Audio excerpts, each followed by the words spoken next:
If you are not a United States citizen, a guilty plea conviction will affect your immigration status and will result in deportation, just like a conviction at a trial would, and that this is true regardless of any advice by your attorney or anyone else. Yes. Do you understand that neither the court, your attorney, nor the district attorney's office has anything to do with parole, and the Department of Corrections or Board of Pardons and Paroles, and that no one can guarantee parole no matter what anyone has told you? Yes. Do you understand that there may be other adverse or unfavorable consequences as a result of this guilty plea conviction, just as there would be from a conviction following a trial? For example, your guilty plea may affect the right to vote, the right to hold public office, the right to serve on a jury, the right to obtain a passport, the right to receive, possess, or transport a firearm, or the ability to obtain employment. Do you understand that, Mr. Williams? Yes. Do you understand that by pleading guilty to a felony, if you use, receive, possess, or transport a firearm, or if you use a firearm in a crime, you will be guilty of a felony which may carry a sentence of up to 1 to 15 years in prison? Yes. Okay. Do you understand that you waive any and all defenses, including any mental health defenses, by entering a plea of guilty? Yes. Do you understand that if you went to trial, you would have the right to that if you continued at trial, rather, you would continue to have the right to a trial by jury, the right to see, hear, and confront witnesses called to testify against you, and the right to testify or to remain silent and not incriminate yourself? Do you understand all of those things? Yes. Do you understand that by pleading guilty, you are giving up the following rights? The right to a trial by jury. Do you understand that? Yes. The right to remain silent and not incriminate yourself. Yes. The right to confront witnesses against you. Yes. The right to continued assistance of counsel hired by you or to court-appointed counsel if you cannot afford an attorney at the continued trial of your case. Yes. The right to the presumption of innocence. Yes. The right to testify on your own behalf and to present other evidence. Yes. The right to subpoena witnesses and compel the production of evidence. Yes. The right to have the charges against you proven beyond a reasonable doubt. Yes. The right to appeal if convicted of these charges after a trial. Do you understand? Yes. Has anyone forced, threatened, or promised you anything to get you to enter a guilty plea? No. Is it your decision to waive these rights and enter a guilty plea because you are in fact guilty? Yes. Well, Your Honor, may I interject? You may. Your Honor, on count 1, which is the racketeering conspiracy count, Mr. Williams is tendering a plea under nolo contendere.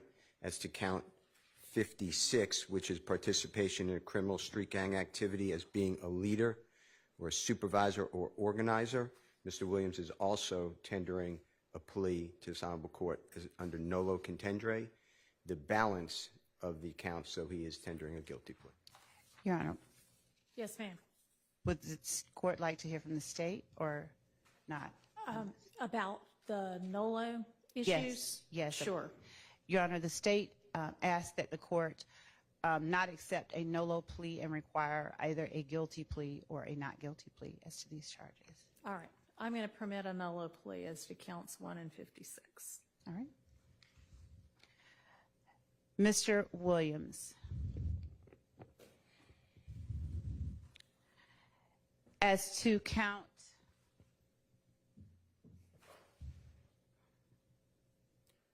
57, participation in criminal street gang activity, how do you plead?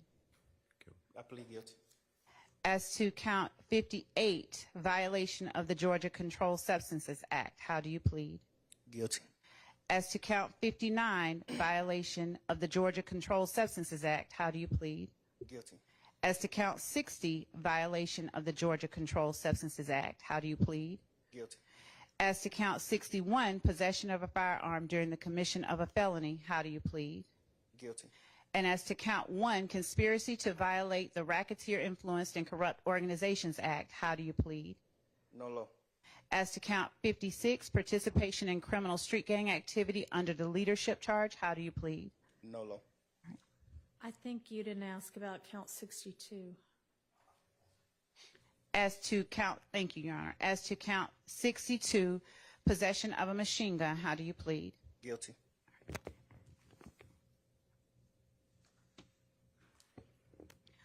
Are you pleading guilty to the offenses you have indicated because you are in fact guilty of these charges? Yes. All right.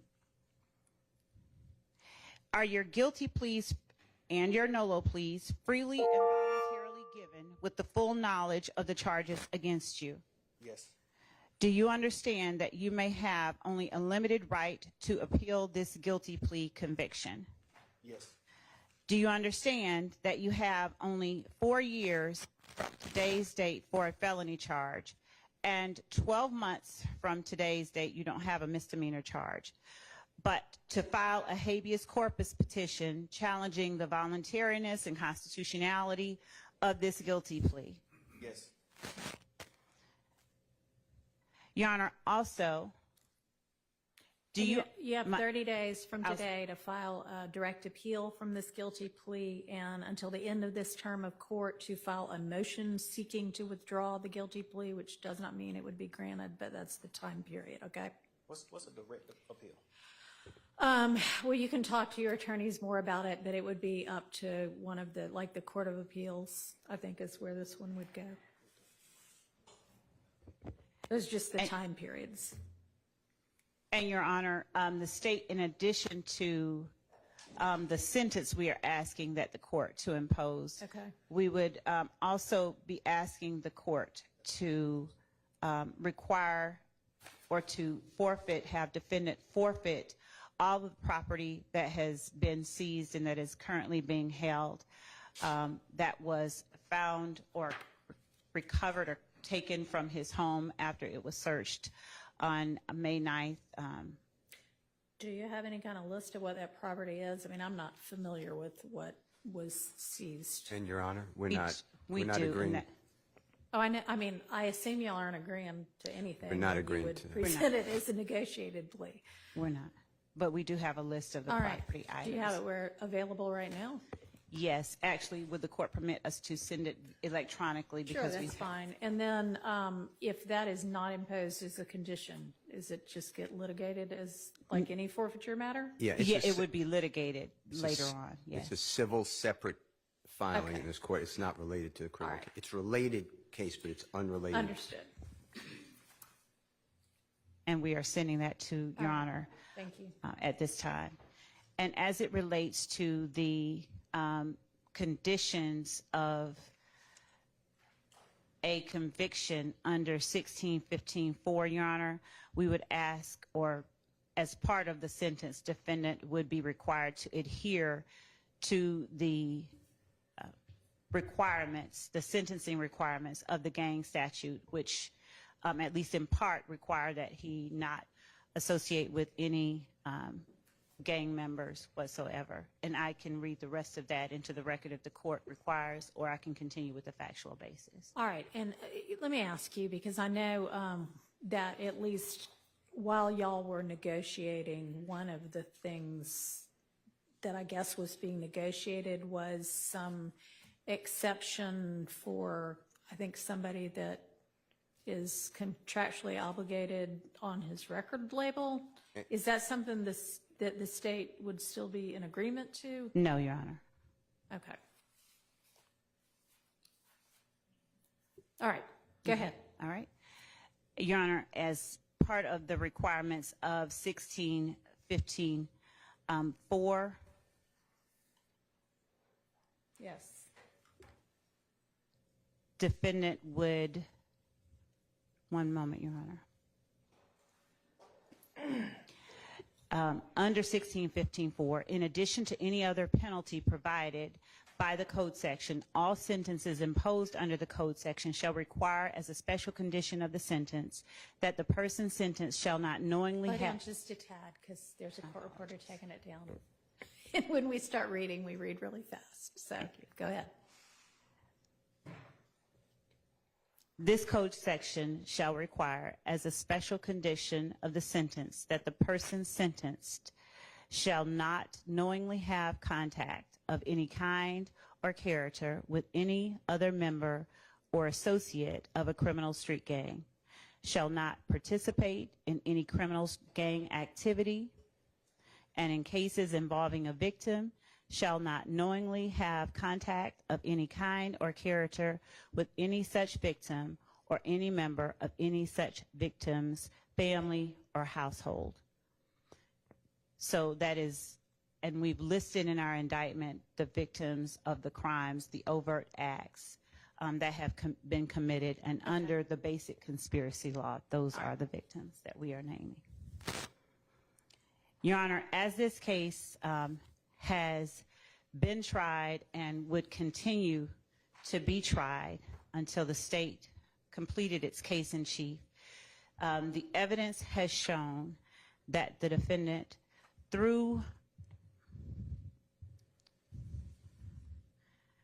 throughout the time between 2013 to 2022, conspired with both indicted and unindicted co-conspirators to participate in the enterprise known as Young Slime Life, or YSL, through a pattern of racketeering activity. Throughout that time, multiple conspirators, both indicted and unindicted, and including the defendant, have committed overt acts intended to further the enterprise itself. With regard to the defendant, as far back, the evidence has shown, as 2013, the defendant, along with other YSL founding members, Walter Murphy, for one, committed an aggravated assault and armed robbery against a Derek Dotson. The court has heard evidence of that presented through Adrian Bean, who was a co-conspirator in that particular act. The armed robbery of an Archillian Bennett back in 2013. As alleged in the indictment, defendant and unindicted and indicted co-conspirators committed acts to further YSL that included drug sales, aggravated assault, and murder. They used and furthered, rather, this conspiracy by using social media posts and music to assert the violent nature of and the dominance of Young Slime Life, which is also known as YSL. The defendant is charged with being a leader of the gang YSL, and evidence has been presented by accomplices and co-founders of YSL, Trontavia Stevens and Walter Murphy, and evidence would have been presented, in the words of the defendant himself, that the defendant, as shown by some of his own social media postings, was the founder, one of the founders of YSL, along with Mr. Stevens and Mr. Murphy. YSL formed, according to the evidence that has come out in this trial, in 2012, 2013, under the former version of the name of the gang called Rock Crew, or Raised on Cleveland.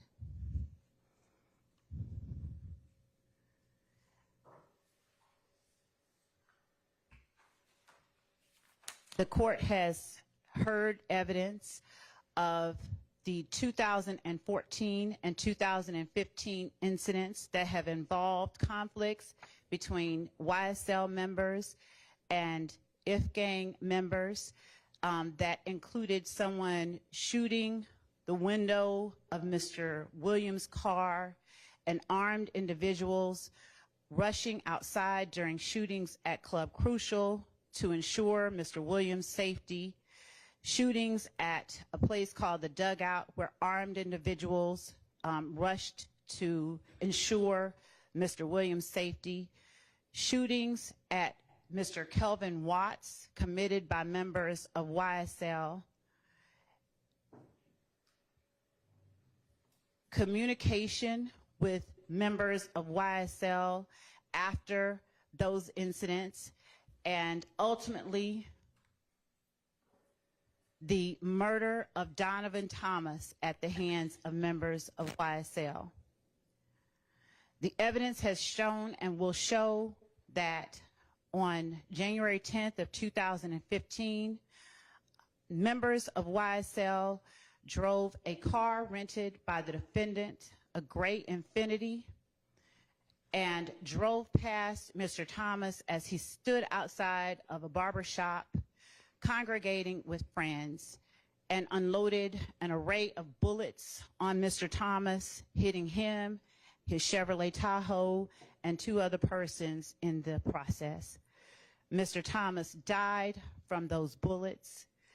Phone records show that communication was held between Mr. Williams, Mr. Kelvin Treadwell, Mr. Demise McMullen, corroborating accomplice testimony that has been presented in this courtroom regarding what happened, who committed the murder, and what happened to the guns and the vehicles that were used in the murder.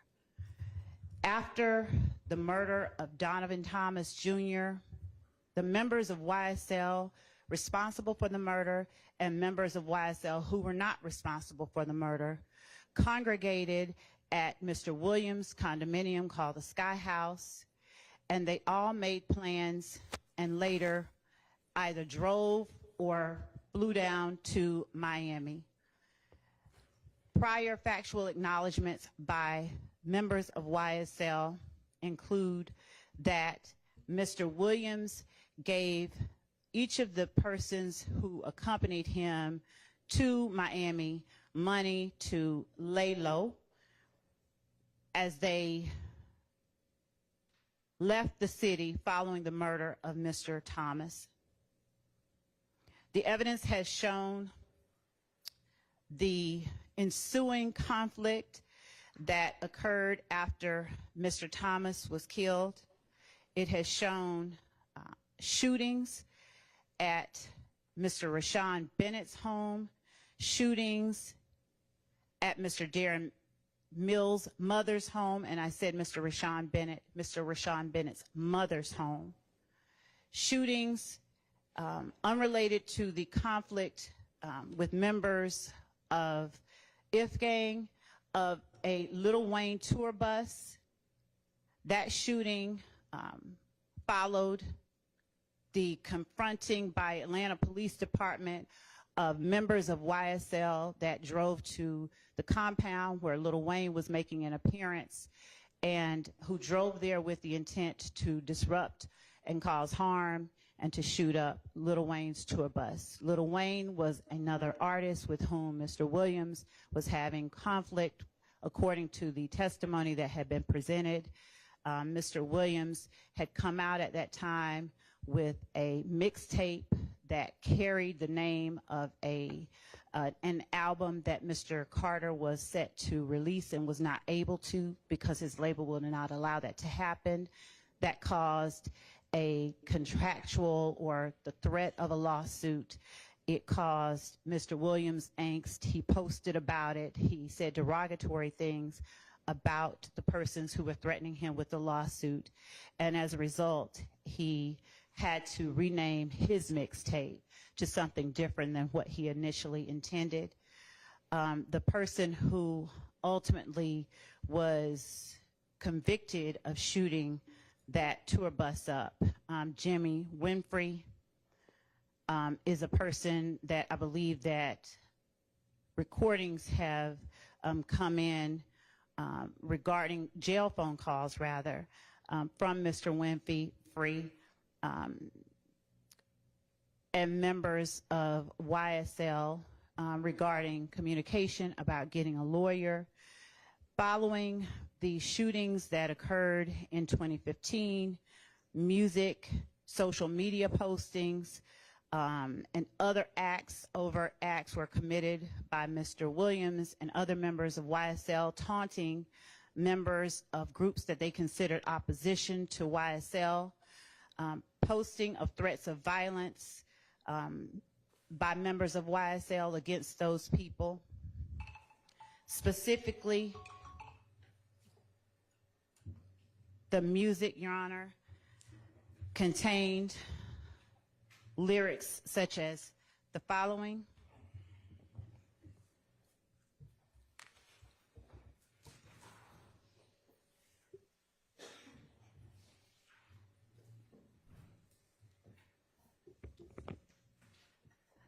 I rep my life for real, for slimes, you know I kill.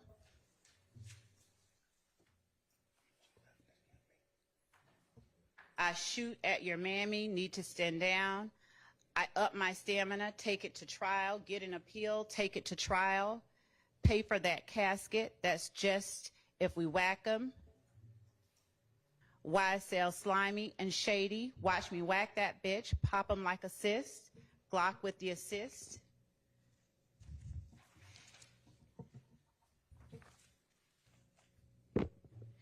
It also consisted of a song wherein Mr. Williams sang or rapped the lyrics, hey, this is that slime shit, that YSL shit, killing 12 shit, fuck a jail shit.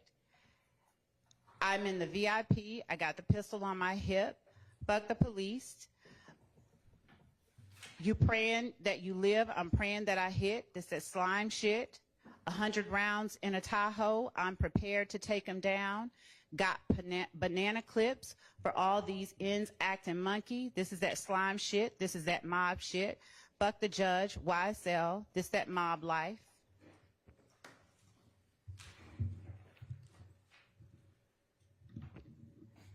Defendant Williams released a video on YouTube of a song wherein he states, I shot at his mommy, now he no longer mentions me. Act like you want war, and they gonna smoke you like a blunt.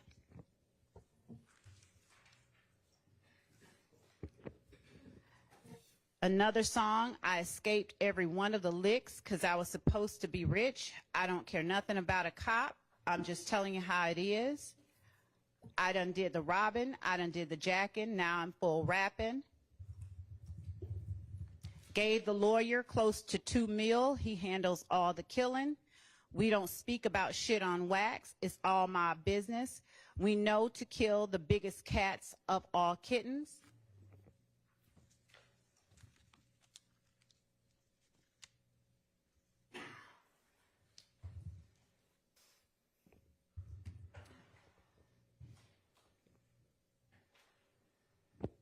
In another song, I was on Cleveland, stuck like a magnet, bitch ass N-word,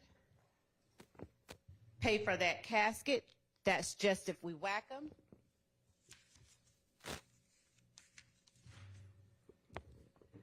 In yet another song, Defendant Williams raps, red just like Elmo, but I never fucking giggle, YSL won't fold. Pick his ass off from the balcony, wipe an end's nose. I'm gonna F for the cash, then she getting robbed by Tick, a reference to Trontavia Stevens. All I ever wanted was the money, put your hands in the air if you dare. F and N, put him in a wheelchair.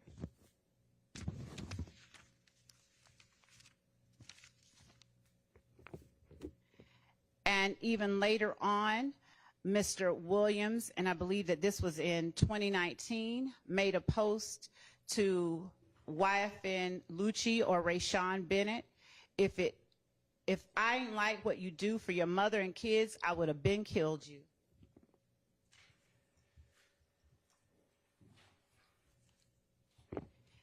And in yet another song entitled Anybody, Defendant Williams stated, I never killed anybody, but I got something to do with that body. I got the streets on my back, carry it like I'm moving a body. I told them to shoot 100 rounds like he trying to movie the body. Ready for war like I'm Russia. I get all types of cash, I'm a general.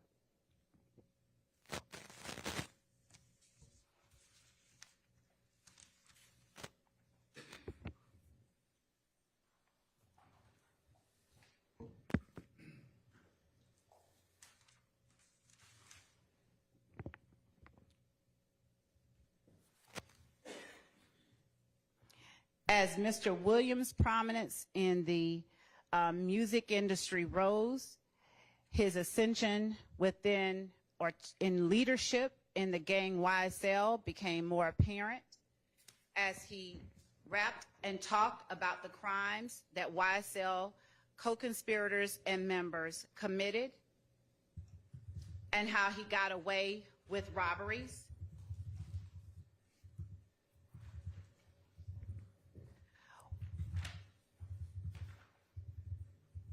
With respect to the Donovan Thomas murder,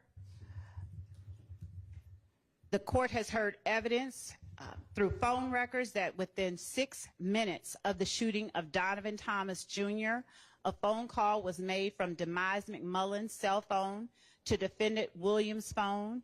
And then immediately after that call, Mr. Williams calls his sister Dora Greer and then calls Kelvin Treadwell.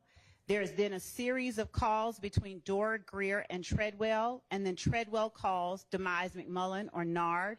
All of those calls happen within 15 minutes of the 911 call. And as I have stated before, the court has heard accomplice prior inconsistent statements about who committed the murder itself and what happened afterwards.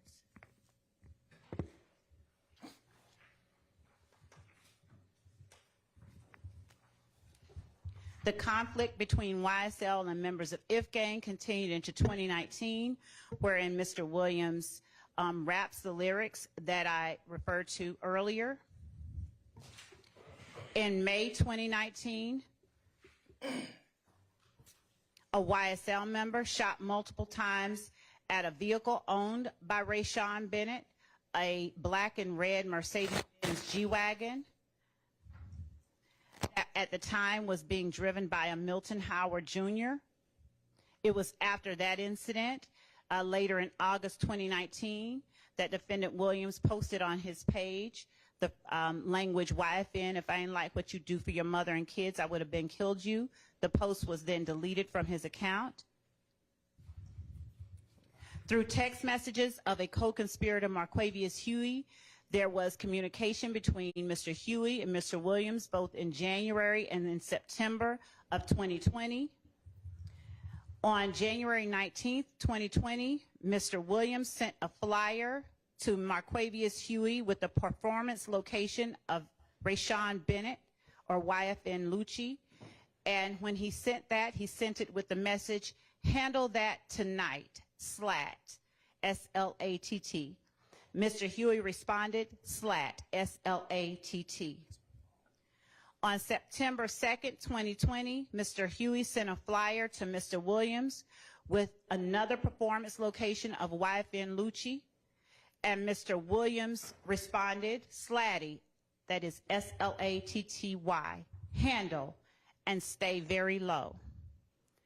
Mr. Huey responded, SLAT, and for show, F-A-S-H-O, I've been out the way, and appreciate you for everything, my brother. Never about money with me. I'm built on loyalty.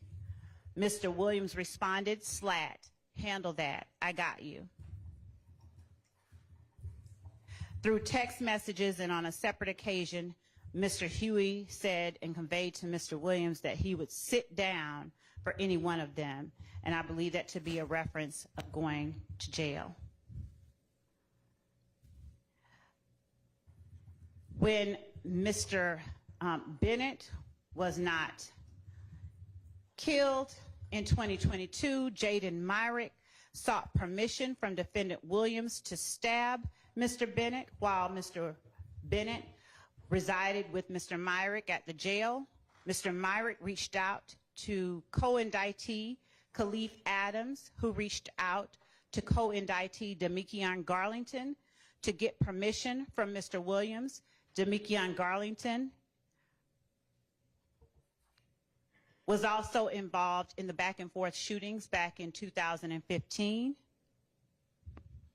On February 9th, 2022, Rayshawn Bennett was stabbed by Jaden Myrick at the Fulton County Jail. And after that stabbing, Mr. Myrick reached out multiple times to Mr. Adams for some type of compensation for the stabbing.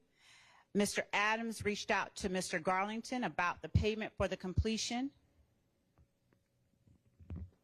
On February the 22nd, 2022, YSL co-conspirator and co-indictee Christian Eppinger called YSL co-conspirator Antonio Sumlin to get permission to finish what Mr. Myrick could not complete, that is the killing of Mr. Bennett. Mr. Eppinger asked for payment for a lawyer. However, these calls were intercepted and Mr. Bennett was relocated. In March 2022, information about the stabbing made the news, and shortly thereafter, a series of violent offenses occurred. On March 11, 2022, YSL associates Christian McMiller and Darius Ford were gunned down. Mr. McMiller is a childhood friend of Mr. Williams. Mr. Ford was also a friend of Mr. Williams. On March 12th, the day after, there was a shootout near the Cleveland Avenue area. A shooting by a YSL associate, Stephen Harris, in YFN territory occurred, and a YFN member was shot in the head. March 11th through March 14th, there were a number of social media posts going back and forth between members of YSL and YFN. One of them was a post by Shannon Stillwells. We ain't the only ones who ain't gonna be crying, that's going to be crying. After a posting was made by Mr. Watts picturing him, Mr. Shamel Drinks, and Mr. Jasper Walters,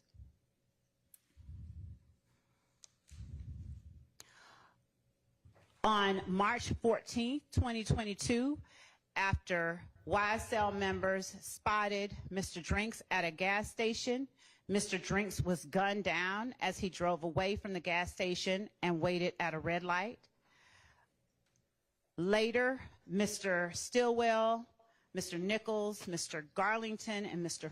Farley were all charged with the murder. That is one of the acts that we are still and would anticipate the court seeing the evidence of during the course of this trial.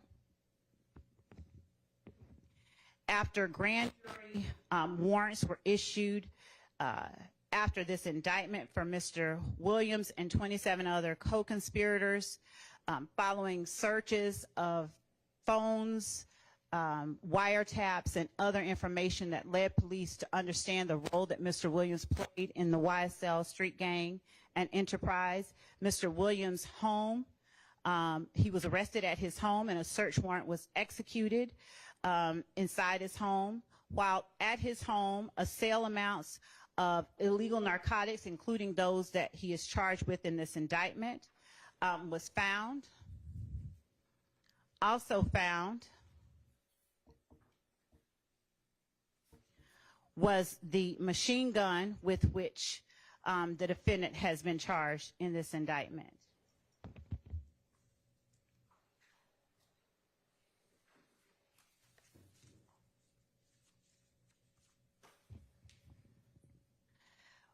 The gun had a switch. The narcotics included marijuana, codeine, and cocaine, and inside the home were also other guns besides the guns with a switch. The items were seized, and again, Mr. Williams was subsequently arrested, along with other YSL members at Mr. Williams' home. Your Honor, that is the evidence that I believe has been shown throughout the course of this trial and that the state would continue to show. There are several messages between Mr. Huey and Mr. Williams inside the cell phone one of the cell phones that were recovered from Mr. Huey. Besides the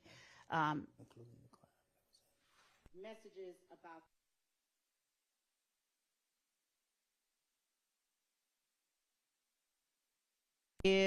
tells Mr. Williams he has a new number. Mr. Huey asks Mr. Williams, hey, my brother, I'm fucked up. You ain't got nobody I can pull up on and have something in my pocket. Mr. Williams responds, slat. let me call BEO. Mr. Huey responding, Slat, I need you, my brother.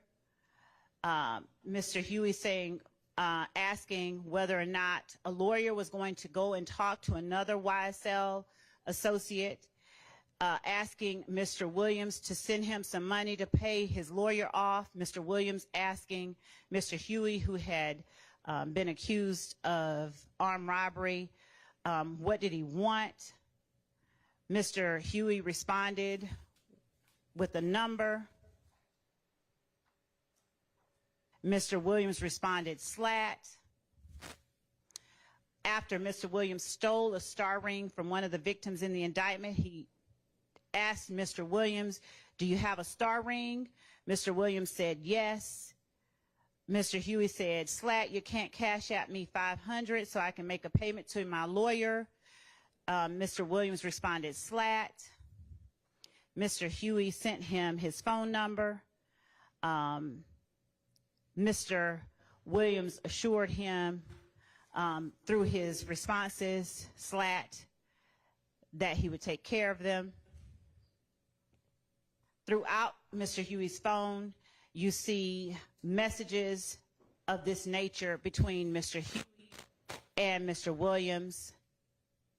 The court, again, will hear that as this trial continues. The recommendation that the state previously made prior to us reaching this point was made with the hope that Mr. Williams would agree to certain special conditions of probation that we asked him to adhere to, and that he would take ownership and responsibility for being the leader of YSL. Given that those negotiations have broken down, we are asking that the court sentence Mr. Williams as we have asked earlier. And prior to the court imposing a sentence, we would ask that Ms. Shawana Edmonds, who is the mother of Mr. Thomas, be allowed an opportunity to make an impact statement. And that is all that we have, unless the court has questions. Okay, well, given that Mr. Williams is not charged with the murder of Mr. Thomas, I don't think that that is applicable here. I checked on that, Your Honor, with respect to count one. As a co-conspirator, Mr. Williams is responsible for all of the acts of the other co-conspirators, the overt acts. The overt act of the murder of Donovan Thomas is one of those acts. I know, and this trial is not complete, and so y'all have not yet proven that. Not to mention that you dismissed the murder charge against one of the co-defendants who already fled, so. Not for that case, Your Honor. That was a different, that was Mr. Drinks. Okay. We have not dismissed any. All right, well, if there's a conviction on the Rico or murder count following the close of this trial, that would be the appropriate time for the victim impact statement to be made. All right, Mr. Steele or Mr. Adams, does the defense want to put anything on the record? Obviously, you need to make a recommendation. Yes, Your Honor. Go ahead. Many of the statements made by the prosecutor we vehemently disagree with. The prosecutor misstated many pieces of evidence and then took liberty that that is the state's theory. Mr. Williams has tendered a nolo contendere plea to the Rico conspiracy count. And in that count, there are several overt acts. And the first one, Your Honor, deals with a traffic stop. It's on September 9th of 2013. And I won't go through every one because it might take a long time. But just for completeness for this, the court knows, Mr. Williams is driving a car. There is a dash cam video of the stop. The officer who testified at the trial 11 years later, the case was a gun was found under the passenger seat. Mr. Williams is not tied to the gun. He's not convicted of that. And the dash cam video that the officer said would have picked up sound as well as definitely video was never turned over to us, supposedly lost. Could not explain the loss. the armed robbery in another overt act of Mr. Dodson, D-O-D-S-O-N, has the following information. The state only, because we haven't called witnesses yet. So the state put up a man who said nothing except, "I don't recall." And then they put in his prior recorded jail calls. That man was taken, his name is Mr. Bean, B-E-A-N. He was taken to Grady Hospital, and he was spoken with by a detective. The state vehemently accused me of lying to the jury, that the man never went, Mr. Bean was never taken to Grady Hospital, and that somehow I planted on him to say something on a recording where he said, the reason I implicated Jeffrey Williams is because the police told me that it would be easier for me. Then I had to go through the CAD reports and show that Mr. Bean was in fact taken to Grady Hospital, and Mr. Bean on recording told Detective Quinn, who of course told the truth, yes, when I spoke to the detective previously, I did lie. Then what the state doesn't tell the jury is that there's another man in the car. He is shot at the scene. He's arrested. He pled guilty. His name is Fred Prethro, P-R-E-T-H-O. And Mr. Prethro is in the Georgia State Prison System, easy to find. Mr. Prethro was in Grady Hospital also, unfortunately suffering from a gunshot wound. And you can hear the medical equipment behind him. And Detective Williams came in and was recording the whole conversation and said how many people were in the car. And Mr. Prethro names the people: Adrian Bean, who's the gentleman I just said, himself, and Walter Murphy. Are you sure there weren't a fourth person in the car? No, the three of us. The state doesn't call that person. The state does call Detective Williams. So I wanted to ask and inquire on that. The state, to obstruct, if that's obstruction, asked the predecessor court to prohibit me from getting into the fact of any conversation that would have impeached another witness. It's fine. Fred Prethro's on my witness list as well as the detective, and I have the recordings. In addition to that, Walter Murphy gave a statement while in the hospital, and his statement is very interesting. It's two different police reports, signed the same date, which is September 11th of 2013, and on the first 7 lines of the police report, they're identical. Then all of a sudden, when it gets to on the right-hand police report, it says Mr. Murphy stated that there were 3 people, I believe, I have to go back, in the vehicle. On the other police report, it states Mr. Murphy stated there were 4 people.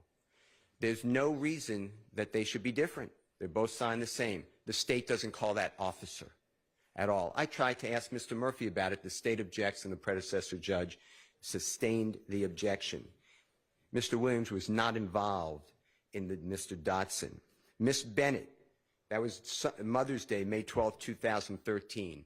She reports allegedly an armed robbery. The detective who testified here and investigated stated he never took out arrest warrants for Mr. Williams. And he wrote in his police report, Miss Bennett is not truthful. That is the case that the state is talking about. The state then, there was Brady evidence that they don't turn over, and we find out about it in court after they arrest Miss Bennett because they say she's not cooperating, and it comes out that she told the prosecution over and over again that this did not happen the way that she reported it, and she doesn't remember. As to Donovan Thomas, and Mr. Williams has nothing but empathy, sympathy, and sorrow. They were friends. It is a lie. What the prosecution has put before this jury is a lie. What happened here is the prosecution comes up with a theory because they need a motive, they think. I know you don't need a motive in reality to prove a murder case or any other case, but they wanted a motive. So they made it where Mr. Williams and a gentleman named Rich Homie, his name is Mr. Lamar, he's a performer, and Mr. Williams and Mr. Lamar were close. There are public documents, recordings, Mr. Lamar being interviewed almost every year, and then he talks about his time with this band or group called Rich Gang, and he says every year up to this past year, he, God forbid, died, we can't call him as a witness, how close he is to Mr. Williams. The state, though, made it in this case, or tried to make it, that Mr. Williams and Rich Homie are enemies because Rich Homie Quan will not sign with a record label that has nothing to do with Mr. Williams. Mr. Williams doesn't sign to that record label. That record label is owned by a gentleman named Brian Williams, also goes by Birdman, wildly successful. He started Drake's career. He started Mr. Dwayne Carter, performer known as Lil Wayne's career. He started Nicki Minaj's career, just fabulous, powerful person, well-respected in the industry. But the state wants it to be that Donovan Thomas interceded and would not let Rich Homie Quan sign to Mr. Brian Birdman Williams. And that is the reason that Jeffrey Williams had a feud and killed Donovan Thomas. Your Honor, what the evidence would really show if we kept going to trial, and I could tell you that Mr. Adams and I never thought we'd be in front of this honorable court. We always thought it would go all the way through trial. Was the state is saying that Rich Homie Quan and Jeffrey Williams don't speak since the fall, and they have a bad relationship the fall of 2014. We would have shown, and we served on the state, December 15, 2014, Jeffrey Williams in a private plane with Mr. Lamar or Rich Homie Quan, and they are high-fiving and laughing with each other. That is on audio video. There's a man who the state hasn't called yet, Mr. Martinez Arnold, also known as Duke. It's on the state's witness list. He's represented by the Honorable Ashley Merchant. He's on that plane as well. He would have identified the item, and he would have testified that Mr. Williams and Mr. Lamar were very close in December 2014. Then on December 29th of 2014, Mr. Williams, Mr. Rich Homie Quan, Mr. Arnold, others were at Brian Williams' home in Miami, Florida. There was a posting by Mr. Lamar, Rich Homie Quan, and a picture of Mr. Arnold and Mr. Lamar, and they said, Mr. Lamar says, "This is my number one man, Duke," or something to that effect. We would have put that into evidence. In addition to that, Your Honor, on December 8th, 2 days before Mr. Thomas, God forbid, was killed, Mr. Williams is with Mr. Thomas, as well as Mr. Sledge and Brian Williams in Brian Williams' tour bus outside of a fabulous entertainer, artist, Mr. Clifford Harris, T.I.'s studio, and at that time, they were very close. But you also have the detective with the gang unit, Detective Underwood. I asked her within the last 2 weeks or 3 weeks, did you do any, and she was on the gang unit the entire time, including today. And I asked her, do you have any evidence about Mr. Williams and Mr. Thomas being close friends? And she said, yes. Of course, I knew that. I said, how about in January of 2015, close to the time of Mr. Thomas's death? She said, yes, they were close friends. Mr. Michael Sprinkle, he's a deputy district attorney in the Fulton County DA's office. He has a recording with Mr. Treadwell. You've heard the name O.G. Bentley. And in that, they're going through the evidence. And Mr. Treadwell, it's important because he has a child, too, actually, with Mr. Thomas's sister. So he's family. And Mr. Sprinkle states this is 2018, this is after the rental car, this is after all of the interviews of Mr. Copeland, this is after the interviews of Mr. Zachary. Mr. Sprinkle's in some of those interviews with Mr. Zachary. Mr. Sprinkle on tape, on recording, states, I do not know why anybody thinks Jeffrey Williams is involved in this killing. He and Donovan Thomas were close friends. It makes no sense to anyone. And Mr. Williams was never arrested, never charged, even in this, as the court just noted, with anything to do with Donovan Thomas's, God forbid, killing. In addition to that, Donovan Thomas has a place that he used to stay with a group of people on Auburn Avenue. Jeffrey Williams performed and did a music shoot there to try to help other people who are suffering in poverty to get out and to be able to be seen and to broadcast their music. Jeffrey Williams does that for everybody because he comes, Your Honor, from the struggle of total poverty, seeing people killed. He saw his brother die right in front of him, and the law enforcement, I'm not blaming anybody, everybody's on edge. The law enforcement would not get any help for him because there are all these people around.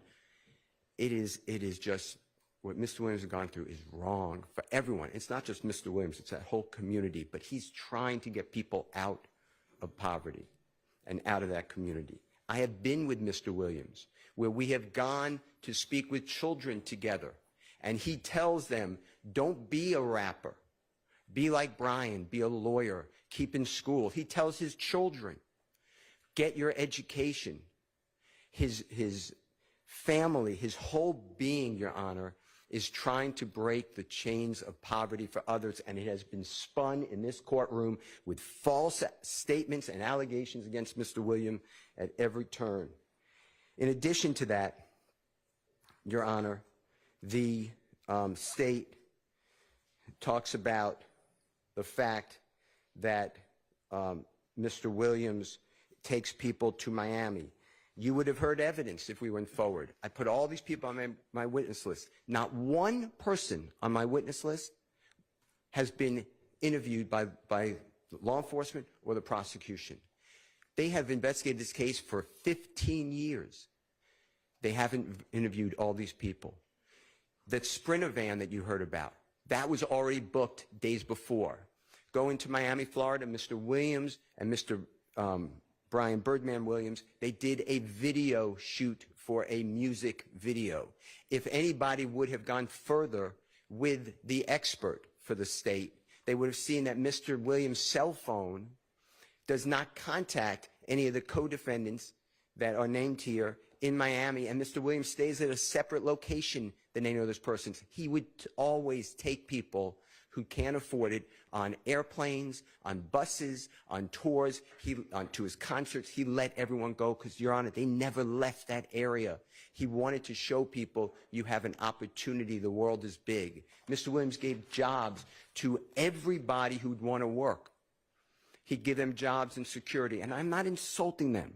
They really weren't their jobs, but they were being mentored, but they were given titles and tried to give them respect and opportunity. But if they did not wish to work, Mr. Williams would not allow them to work with them.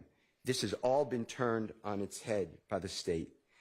The fact that the state has put in Mr. Williams' lyrics are offensive. Mr. Williams has tens of thousands of recordings. On our witness list, we are bringing in all of his people, his recording artists, his engineers, his managers, his record label, and an expert, the Honorable Dr. Eric Nielsen, to talk about how Mr. Williams creates his music. His music is then changed around and merged. Mr. Williams, some of the lyrics you just heard are not even uttered by Mr. Williams. The state has no idea when these lyrics were made. Some of them were made before the shooting of Donovan Thomas that the state is saying this applies to the Donovan Thomas killing with the Tahoe. They are so far afield of where we need to be when we are trying to, God forbid, take somebody's liberty, Your Honor. The state is talking about things like F the judge and I rep my life for real. That's not even said by Mr. Williams. But they don't care to find out. They are on a tunnel vision to try to convict a man who should not be convicted. The statement about I never killed nobody, but I got something to do with that body. If the state just bothered to talk with anybody, that is a Nicki Minaj song with Jeffrey Williams. It is written by Nicki Minaj. That is on the text messages I gave, not the text message, the Instagram or Twitter rather, that I gave to the state. That is out well before this, but the state doesn't care. This is out in 2015 or 16 or 17 or 18, I can't remember, I think 18, where Mr. Williams was asked who wrote anybody, and his response is anybody who's written by Nicki Minaj, and it was. But it was really written and sung. It's a takeoff of a song by Tupac. There's a song that it parallels, which is an inspiration. But here we are with the state. Also, I never killed nobody, but I got something to do with the body. The next line comes up is it's a truancy body. The state can't explain that, so they just conveniently leave it out. Your Honor, there were wiretaps on this case. Mr. Williams, it was going to come out, there was an application to wiretap his phone. The state never presented to a judge. That speaks volumes. The leader of the YSL criminal street gang, who's been involved from 2012 until his arrest, and even according to the state, while we sit here, they never even tried to wiretap his phone. It might have been because they don't really know what his phone number is. So all these communications you're being told about with Mr. Huey, I'm not so sure the state could have gotten anybody to say that's Mr. Williams' phone. This is how the trial has gone for us. But we sit here for almost 2 years since we did our jury selection initiation on January 4th, 2023. Mr. Williams has been sitting in a jail since May 9th, 2022. This is 2.5 years waiting for the conclusion of the state's case and a verdict from the jury, and that's why he is tendering this plea. I'm telling the court this, and the court knows when you came out the first time, it's very hard for Mr. Williams. I am not supportive of what we're doing right now. I'm not against it. But I told Mr. Williams, you okay with me saying this? Yes. I told Mr. Williams that I think we're winning the trial and we should go to verdict. But he told me I can't wait another 3 months if there is any possibility I could go home because I have children that are hurting. I have things to do, and he has some medical issues that he would like to tend to. He eats out of a bag, Your Honor. He eats processed food only. He gained 75 pounds during trial. He's lost it since. But it is hard. You know, for me, it's only 3 more months. It's enjoyable, actually. I enjoy coming. It's not that enjoyable for Mr. Williams. He told me he wakes up. Can I say? Yes. He wakes up every day, and it's another day in HE blank blank. Your Honor, the state is talking about, in this case, they put in social media. This honorable court was not here, but the state put in that Mr. Williams, in the indictment, Mr. Williams put out a call for murder. He put $24 million murder for hire on a person's head. That is a lot of money, and that is awful. If they would have read the chat, the Instagram chat, Mr. Williams, right above it, there's a picture of a very well-known, very accomplished musical artist who actually had surgically implanted in his forehead a pink diamond worth $24 million that day. That's what Mr. Williams would talk about. That's the type of evidence that is coming from the state of Georgia in this case. It is wrong. This is all wrong. And I know we're pleading guilty, and I know we're pleading nolo, and I know we're asking this honorable court for a certain sentence, and we'll get to it with the court's permission. But this is the type of evidence that there is. But it is holding this man hostage. And that's not really what we're supposed to do, district attorney time, in the state of Georgia or anywhere. The state then, because I opened on that, then they never bothered to put in all of the chats. Why did it take me to read the chats? In addition to that, going back to Donovan Thomas, talk about Mr. Williams involved, the state did a geofence. A geofence tracks his devices. It doesn't have to be a phone. It could be an iPad. It could be any type of electronic device that targets and is used. You don't have to be on the phone. It's the contact. If he has an app open, it'll capture it. And the state targeted the McDonald's, where they keep saying that Mr. Williams met with people there. They targeted the barbershop where, God forbid, the killing occurred. And they targeted a third location, no, 2 locations. And it comes out, Mr. Williams' devices are not there. It's exculpatory. I don't get that information.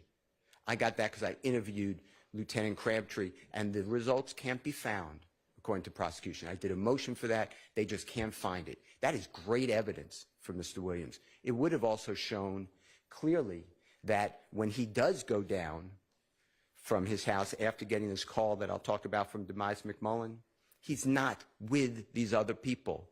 And the expert for the state, the FBI agent who does the telephone analysis, Mr. Williams' phone does not ping off the same tower as a Demise McMullen or a Mr. Copeland or a Mr. Garlington or whomever.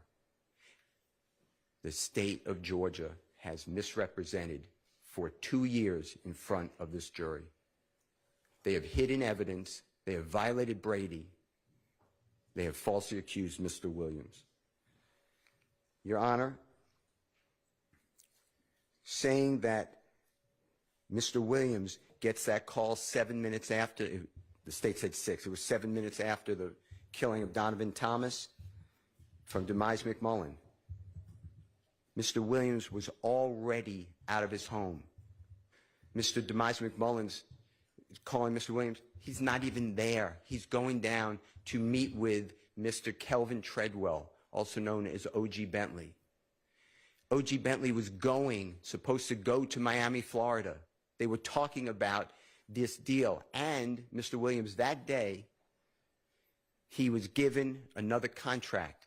Mr. Williams, by this time, he went from zero money. He is a multimillionaire at the time. He doesn't need the Cleveland Avenue drug deals for $15. He doesn't need the shootings. He wasn't even living in Atlanta since 2018, 19, 20, 21. He came back the very end of 21, 6 months, and he got arrested in May of 2022. In his house, Your Honor, we have everyone on the witness list. There are 12 people living at that house. Mr. Williams opens up any of a car that he has. He'll rent cars for people. Any home he has, he will allow people to live in hotels because people that he knows, unfortunately, are homeless. And he gives them all places to stay, cars to drive around. He is not involved in criminal activity. Mr. Williams just got back in our country. His passport shows it. Right before he was arrested on May 9th of 2022, there were other people in that house with the drugs and the guns. There were people the guns are in their names. They were going to come in court and claim the guns. Everybody else was doing as well, but Mr. Williams has entered a guilty plea. I'm not going back on that, but I just want you to know that this case is just wrong to do to somebody with no bond and to hold him hostage. He wants to, you may not do it. He's aware of that. He's aware of that. But the state offered him 15 years on probation. But they keep piling on these conditions. He just said, he made up his mind. He said, I'm just going to go with it. I got to get home. Judge may not let me home, but I'm not doing these conditions and admit that I'm the leader and I'm involved in the killing and my music just promoted everybody to do it. He's not going to do that. So he did not do that, and that's how we wound up here. The state, the night of the killing, people came to Mr. Williams' home. The state tells the court, he said, lay low.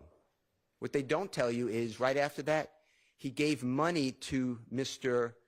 Sledge, who said, they're going to kill me. They think I did it. And Mr. Williams said, if you had anything to do with it, I don't want to be with you.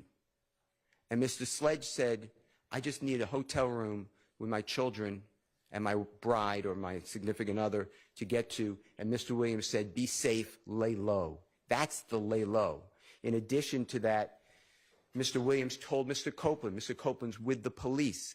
Hours after the killing of Mr. Donovan Thomas, Mr. Copeland goes to the police department. Mr. Williams is the person who told him to go. Mr. Copeland said, what do? They're shooting at my house, at my family's house, at my significant other's mother's house. And Mr. Williams said, if you had anything to do with the murder, get out of here. Mr. Copeland denied it. And Mr. Williams said, then go tell the police. Mr. Copeland said, you want me to go to the police? And Mr. Williams said, if you had nothing to do with it, they think you did it, go to the police. In addition to that, Mr. Copeland said, well, I'm going to retaliate. Mr. Williams told him, don't do that. Let 12 handle. That's on recordings. That is on recordings on January 11th of 2015 with Detective Thorpe. Your Honor, as far as Dwayne Carter, a performer known as Lil Wayne, Mr. Williams had no conflict with him. They are friends. We were presenting evidence that right before this, This shooting of the tour bus is April 26th of 2015. Mr. Williams is performing in New Orleans area. And that's the area where it's Holly Grove, where Mr. Carter, or Lil Wayne, the performer known as Lil Wayne, comes from. And in order to drum up popularity and interest, people get on the internet and they start what's called rap battles, arguments, feuds. That's what happened here, and you would have heard testimony from Mr. Williams' management that they said, start a rap battle. It'll be better for your career. Mr. Dwayne Carter is aware of that. Mr. Dwayne Carter's interviewed. The state's aware of this. He has interviews after this. Are you mad? What's the real deal with Jeffrey Williams? He states, no. He's great with me. He brought popularity to me. He loves me. He idolizes me, and I love working with him. They did an album together. In 2014, they're in the studio together, making music together. It is all made up that Mr. Williams is involved. Mr. Williams gives a statement. The state refuses to put it in and then stop me, the previous judge, from cross-examining the detective. His name is Racy.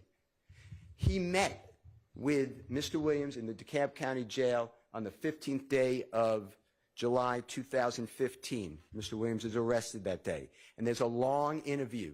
And Mr. Williams waives his right to counsel. He tells them, I'm his lawyer. They say, you don't want to speak to us? You don't have to. He said, well, I'll speak with you. And they asked Mr. Williams these questions. What about Lil Wayne's shooting? He said, it was outrageous. I love him. That's my idol. I love Lil Wayne. How about this battle? He says it's promotion. They asked him about his rap lyrics. It's the only person that the state ever did anything about rap lyrics with. And they asked Mr. Williams, what about the rap lyrics? And he tells them, it's hyperbole. He didn't use that word. He used the word, it's made up. It's rhyming. It's made up. Not like the state is saying that I rap lyrics for real. That's not even Mr. Williams' utterance. Your Honor, the point I'm trying to make to you is what the state of Georgia has presented to this jury in this courtroom the past year has been full of untruths, and they know it. The state says that Mr. Williams had a conflict because he named an album with Dwayne Carter, and Dwayne Carter didn't like that. Dwayne Carter's interviewed. He said, that was one of the nicest things anyone could have done to me. It shows how much he really appreciates me. It shows respect and honor, and I appreciate what he did. The state knows this. With regards to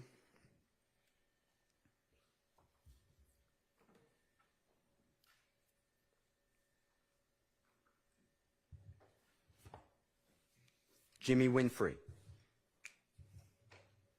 what the state did is they put in a recording. It's not Mr. Williams. It's a jail recording, Mr. Winfrey and an unknown person. And then unknown person says, when you get out, you're going to get a Porsche and $250,000. Mr. Williams not privy to that. The state looked at all of Mr. Williams' bank records, everything. They undressed him financially. There's zero evidence Mr. Williams did anything for Mr. Winfrey. The state tells you that Mr. Winfrey asked for money for a lawyer. The conversation was, and it's recorded, it was with Mr. Williams' manager. And Jimmy Winfrey said, I need to show that I was gainfully employed for the court. Can you get me something from YSL? And the manager said, yeah, if we have it, and if it's true, yes, you can have it. That is it. There's no evidence that Mr. Williams paid for anybody's lawyer, Mr. Winfrey or otherwise. In addition to that, Your Honor, the social media postings with Mr. Rashawn Bennett, also known as YFN Lucy. So Mr. Williams, the state tells Mr. Bennett on social media, I would have killed you if I didn't like the way you take care of your mother and children. That is the post. What they don't tell you is Mr. Bennett, who is also, to his credit, trying to drum up his career. Mr. Bennett is picking on Mr. Williams, who's a much higher profile artist than Mr. Bennett. at that time. And Mr. Bennett is saying that he slept with Mr. Williams' fiance while Mr. Williams and she are a significant couple, that Mr. Williams' music is awful. Nobody should listen to his music ever. Mr. Williams responds by saying, we can do an album together if you want. Stop this. The man continues of how he's sleeping with Mr. Williams' significant other, and then Mr. Williams responds by saying, I would have killed you except for what you do. That is the context that they don't tell you about. And Mr. Williams did nothing to Mr. Bennett. In fact, the evidence would have shown, if we had time or we would have gone forward, that Mr. Bennett and Mr. Williams are on the red carpet receiving awards in California, sitting right next to each other and taking photographs. This is not the Jeffrey Williams. Jeffrey Williams is a known person who is all over the place. If he did something, somebody wanted him, they can find him. This is not he is not hanging out on Cleveland Avenue. What the state is saying are not true. The situation with Mr. Bennett, so he's in the Fulton County Jail, and he's housed, and there are crazy, sick, violent people, and they're on the phone, and Mr. Myrick, M-Y-R-I-C, is calling other people, supposed co-conspirators. How much will Jeffrey Williams give? He doesn't say that, but that's the theme of it, as well as Christian Eppinger. What the state doesn't tell you is that when Mrs. Sumlin is asked, hey, find out how much Thug will pay me to kill Mr. YFN Lucci, Mr. Sumlin says, I don't know his number. I can't get in touch with him. He doesn't talk to me. And that's because, Your Honor, since 2015, and he means no insult, but Jeffrey Williams has had zero contact with Shannon Stillwell until this case, Kenneth Copeland, Demikian Garlington, Justin Cobb, Demise McMullen, Mr. Sledge, Mr. Murphy, all these people. This is a lie. This is a 100% lie, and that's why we tendered a no-low plea to being a leader of a criminal street gang. Mr. Williams is not a leader. In fact, if it would go forward, on Mr. Huey's phone, there are conversations with Mr. Copeland. And they both say how Jeffrey Williams is a zero, and F him. And they don't talk to him, and Jeffrey Williams never does anything for them. Mr. Huey, Mr. Williams met later. He met him closer in the time of 2020. Mr. Huey's father went through a horrible episode that Mr. Williams knew, and that's how Mr. Williams knew his son, who's Mr. Huey. And Mr. Huey's on hard times, and Mr. Huey's making mistakes. And Mr. Huey, supposedly, Mr. Williams believes, armed robbed a man named Chandler Durham, D-U-R-H-A-M. Mr. Durham is Mr. Williams, and he's a fabulous record engineer. And Mr. Williams states, give him back, tell him to give back the property or he's going to die. The state puts that as an overt act. No one dies, and the property doesn't get returned. Mr. Huey ignores Mr. Williams. The state told you today that Jeffrey Williams sent Mr. Huey a posting that Mr. YFN Lucci is going to be performing on January 19, 2020. That's not true. Mr. Huey sent that to whoever phone that was, and all it says is slat and slatty. Well, I went out to the places that Mr. Bennett was supposed to perform. There's no shooting. There was no fight. There was nothing to report. There's nothing here. In addition, the state says same thing on September 12th, September 2nd, 2022 on Mr. Huey's phone. I'm not conceding that was Jeffrey Williams even having a conversation with him, but even if it was, it doesn't show anything. It says slatty, lay low. Lay low means don't do anything. Get out of the way. That is what it is. That is Mr. Williams' role. Mr. Williams, there is evidence in the record, and there would have been more. He takes people on tour with him. He takes people to the mall with him. But when they do crime, or do things to people. For instance, there was a prostitute, and several people gave that prostitute money, $500. And the prostitute, at the end of the $500, getting $500 from several people, had sex with a person, and then she was armed robbed. So all the money came back. Mr. Williams wasn't involved in that, but he heard about it.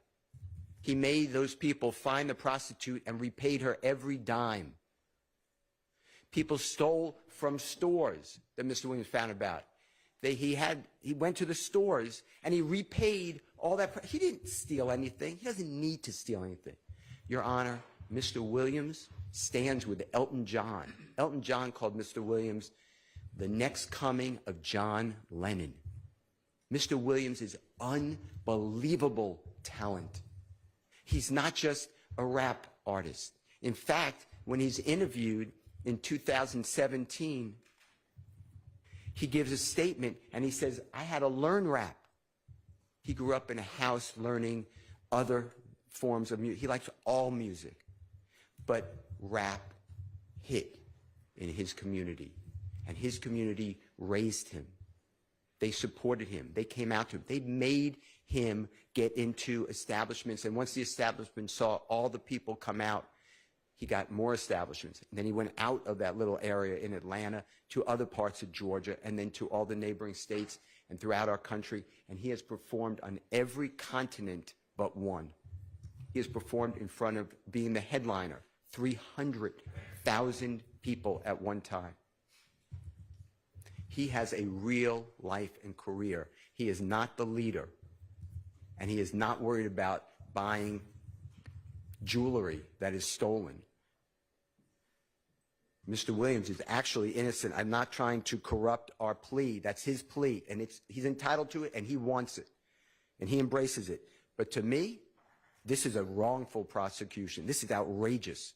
All right, so you're pleading guilty, or your client is pleading guilty to counts 57 through 62. It's all true. Do you Yes, there's a concede factual there's basis. a factual basis I for concede, those counts? yes, I concede that. Okay. All right, I didn't mean to interrupt you. No, it's fine. And Your Honor, I'll answer any of your questions, but the point I'm trying to make is 45 years to serve 25 years in prison, when just this morning it was a probationary offer. It was a probationary offer. The state knows, but they want to control. They have this theory of music, and they want to stop Mr. Williams from making music, from entertaining, just stop his life. That's just not right. And it's wrong of the district attorney in Fulton County to do that. If they offer probation, then he's not a 45 to serve 25 years in custody type of person, and he's certainly not the person that the state has stated in front of the court. What we're asking, Your Honor, on count one, which is the Rico count, to accept the nolo contendere plea. Please sentence Mr. Williams to 20 years to serve 5 years in prison commuted to time served. Mr. Williams has served, as I said, 22.5 years. On count 56, Your Honor, that's the leadership of a gang, nolo plea, 20 years to serve 5 years commuted to time served, consecutive to all other counts. On count 57, which is a gang count, Your Honor, not a leader, guilty plea, 20 years to serve 5 years commuted to time served, concurrent with count one. With regard to count 58, which is possession of, I believe it is marijuana with intent to distribute, 10-year sentence on probation, concurrent with count one. On count 59, which is violation of Georgia Controlled Substance Act, possession of codeine with intent to distribute, 5 years on probation, concurrent with count one. On count 59, Your Honor, which is violation of Georgia Controlled Substance Act, possession of cocaine, 3 years on probation, concurrent with count one. Count 61, 5 years of probation. It's a firearm count, consecutive to the other counts, consecutive to before count 56, and then count 62, 10 years to serve commuted to time served. That should be a total sentence, Your Honor, that we are respectfully requesting the court to consider. I believe it's 45 years to serve 5 years in prison, commuted to time served, 40 years on probation, credit for the time already served and community time served. As I said, after 3 years of probation, the probation becomes non-reporting, and after successful completion of 10 years on probation, the balance of the sentence be terminated. Mr. Williams asked the court for house arrest for 3 years as part of the sentence, but house arrest specifically defined that Mr. Williams will be in his home or at any lawful employment, touring, studio, performance, business meetings, and the like. Wear an ankle monitor for the first year and pay the costs of same, and the company must be approved by probation department, and the ankle monitor to be affixed within 10 days of hopeful release from custody. Mr. Williams cannot possess a firearm, but he can be around licensed security who are armed or other persons who are lawfully carrying a firearm with a license.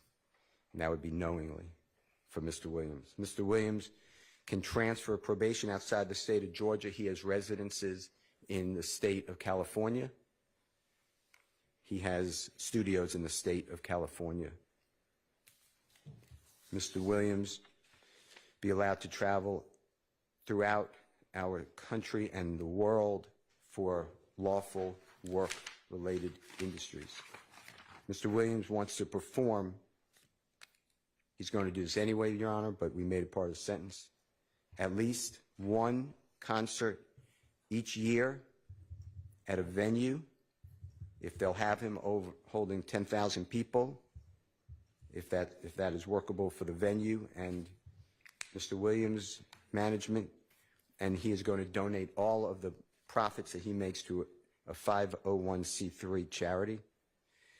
Mr. Williams wants to pledge $100,000 for the next 3 years to the Fulton County Sheriff's Office if they will hold an illegal firearm buyback to buy back firearms that are not supposed to be on our streets.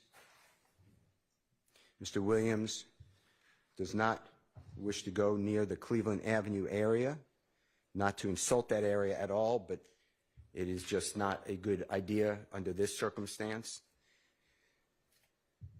And he can drive on the highway, but otherwise not come within 1 mile of the area that we call Cleveland Avenue, and we can give the exact dimensions of that area.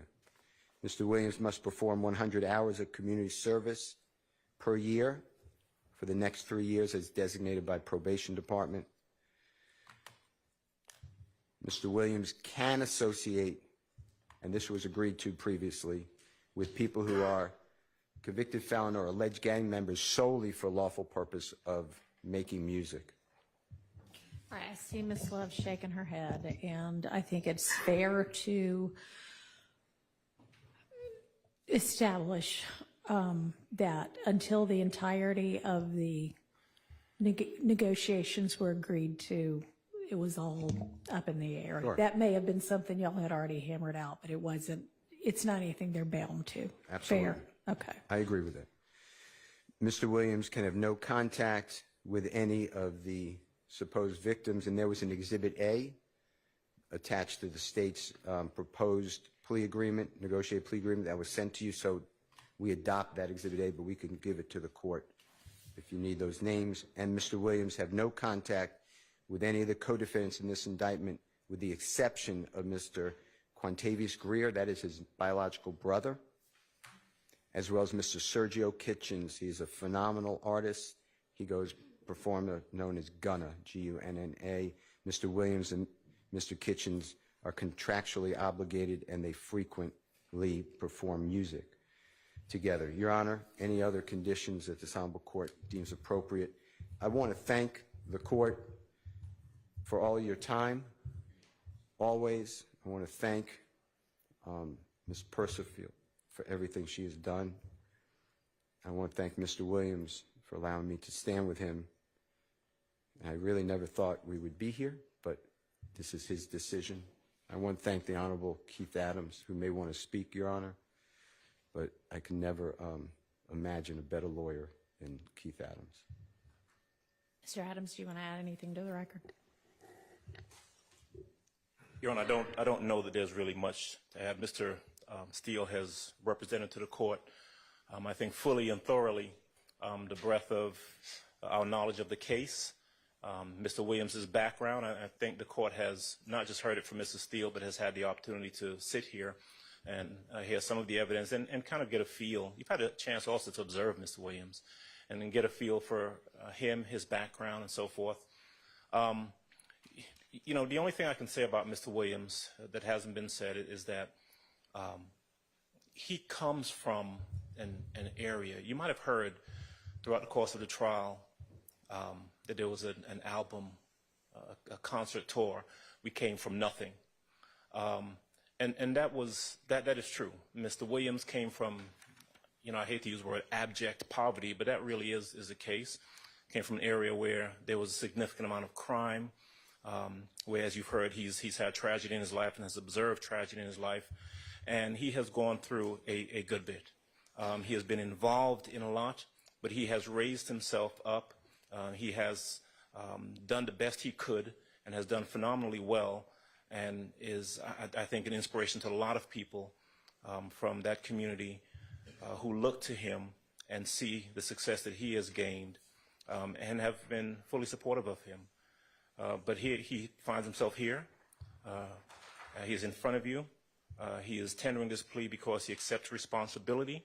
You have heard everything Mr. Steele has had to say. I can only ask that you follow what we have put before you.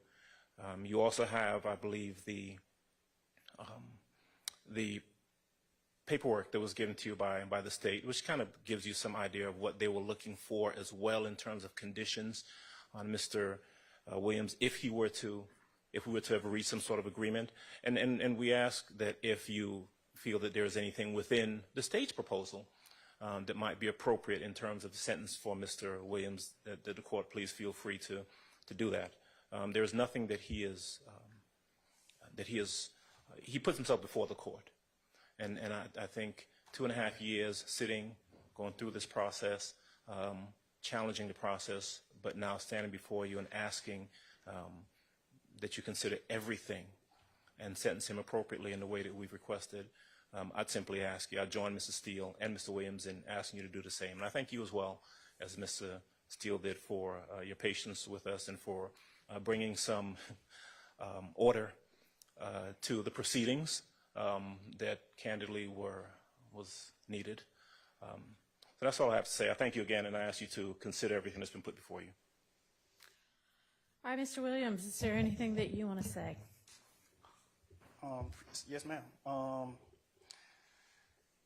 I take full responsibility for, you know, my crimes or my charges. I want to say sorry to my family, my mom. My mom got 11 kids. I can't say all their names, you know. My managers, my kids that's not here. Really everybody that got something to do with this situation, I want to say sorry for just, like, you know, having so much time invested into this, you know. And I am a smart guy. I am a good guy, and I really got a good heart, you know. I find myself in a lot of stuff because I was just nice or cool, you know, and I understand that you can't be that way when you reach a certain height because it could end bad, and it don't really have to have nothing to do with you, but it could end bad, and it could, you know, fall on you. And I know the choice is yours, it's up to you, and I hope that you allow me to go home today and just trust in me to just do the right thing and never see you again unless it's at a, you know, bar in the future or something. Just out of this type of situation, I promise you I won't ever be in this type of situation again. I'm going away.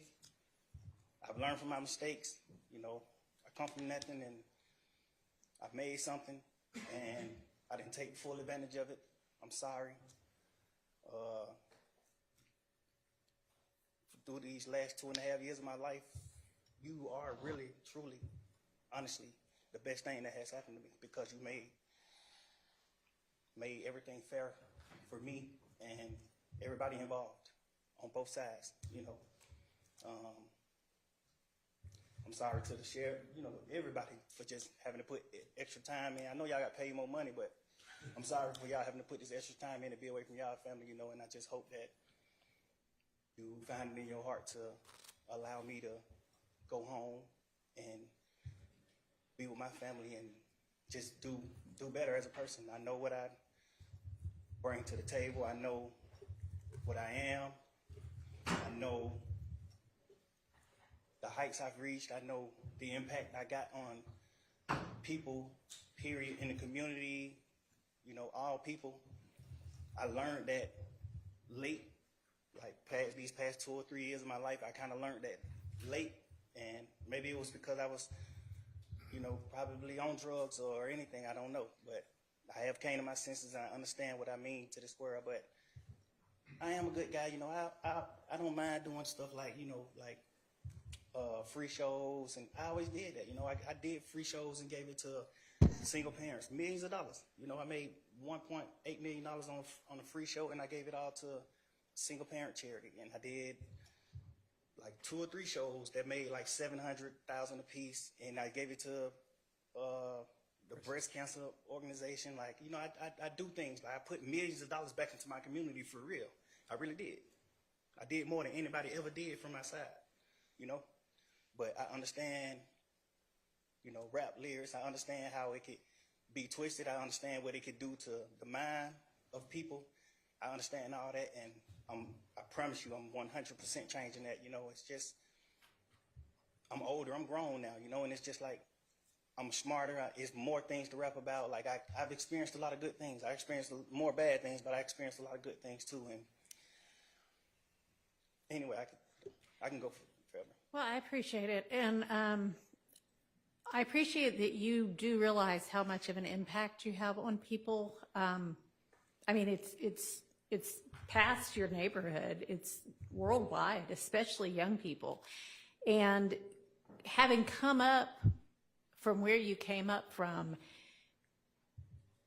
and living in and around that, you know that gangs are damaging to our community. And it may be that a whole lot of rap music and the rap industry is, I mean, honestly, it sounds like a modern day version of kind of WWE wrestling that used to be on television, where people would just get up and posture and act like they hated each other. And it may be that that's a lot of what is going on in the music industry with rap. But whether it is fake or not,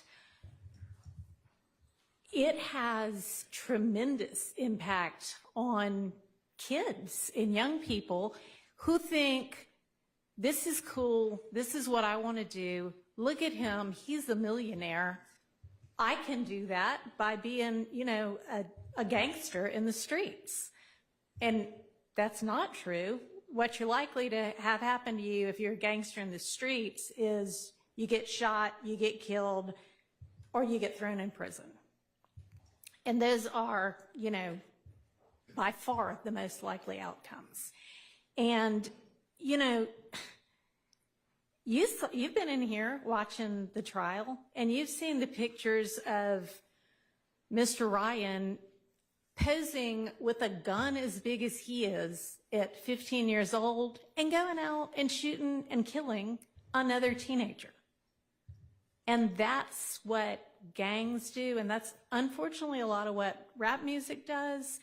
And if you are a modern day John Lennon, you know, I mean, he might have rapped too in this day and age. I don't know, but I know you're talented, and even if you choose to continue to rap, you need to try to use your influence to let kids know that that is not the way to go, and that there are ways out of poverty besides hooking up with the powerful guy at the end of the street selling drugs. And, you know, I know that happens for protection sometimes, but a much better way would be getting an education and setting, you know, hanging around with people who set a good example. And you be one of those people that sets a good example.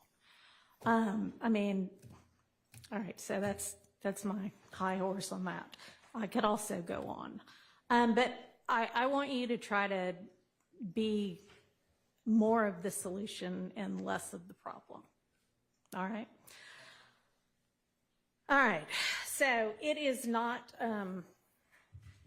lost on the court that the state, had they been able to come to agreement on certain special conditions, was willing to entirely dismiss the Rico count, was willing to entirely dismiss one of the gang counts, and was willing to entirely dismiss this, you know, machine gun count. Was willing to give a sentence that permitted Mr. Williams to walk out of the door today, and therefore does not seem to be particularly worried that Mr. Williams, if on the streets, would be a danger to society. I'm taking that into consideration in crafting my sentence.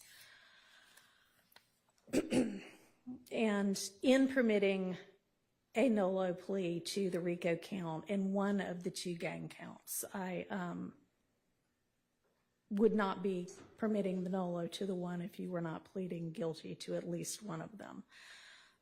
But you are, and y'all admit a factual basis for the counts that you are pleading guilty to. I find there to be a factual basis for those counts, and for the remaining counts with which you are charged. I am going to impose a sentence, and I've taken a little bit of the suggested special conditions from the defense and a little bit of the special conditions suggested by the prosecution. On count one, the court sentence is 20 years to serve 5 years, commuted to time served, the balance of 15 years to be probated, and a $25,000 fine. On count two, the sentence is 5 years to serve, commuted to time served. That's the minimum sentence that's permitted on that count. It is required to be run consecutively. I'm going to run it consecutive to count one, but I am going to backload.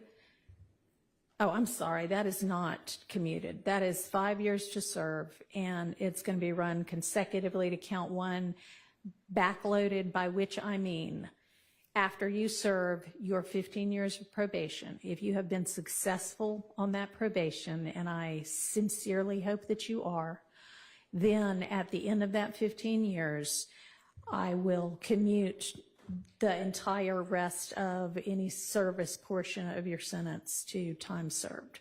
So I'll get to the end of it and give you the total sentence, but I'm also going to impose a $15,000 fine with regard to that count. Count 57, 20 years to serve 5, commuted to time served, the balance of 15 years probated, concurrent with count 1. Count 58, 10 years to serve 5, commuted to time served, balance probated, concurrent with count 1. 59, 5 years to serve, commuted to time served, concurrent with count 1. 60, 5 years to serve, commuted to time served, concurrent with count 1. Count 61, 5 years to serve, that is required to be also a consecutive sentence, so that's going to be run consecutively to count 56 and backloaded. Count 62, 10 years to serve, also required to be served consecutively, that's going to be consecutive to count 61, also backloaded. So essentially, the total sentence is 40 years to serve the first 5 years in prison, but commuted to the time that you have already served. followed by 15 years on probation, followed then by the backloaded 20 years, which can be served in custody and will be served in custody if you are not successful on your probation. If you are successful in completing your 15 years probation, that will be commuted to time served.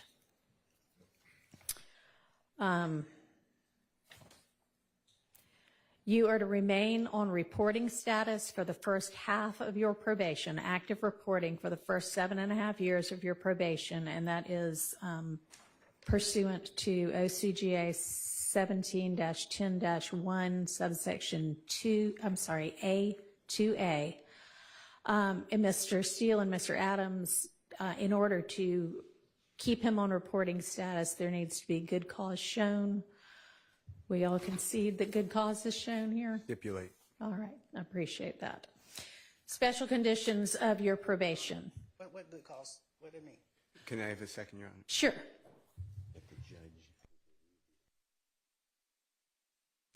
Thank you, Your Honor.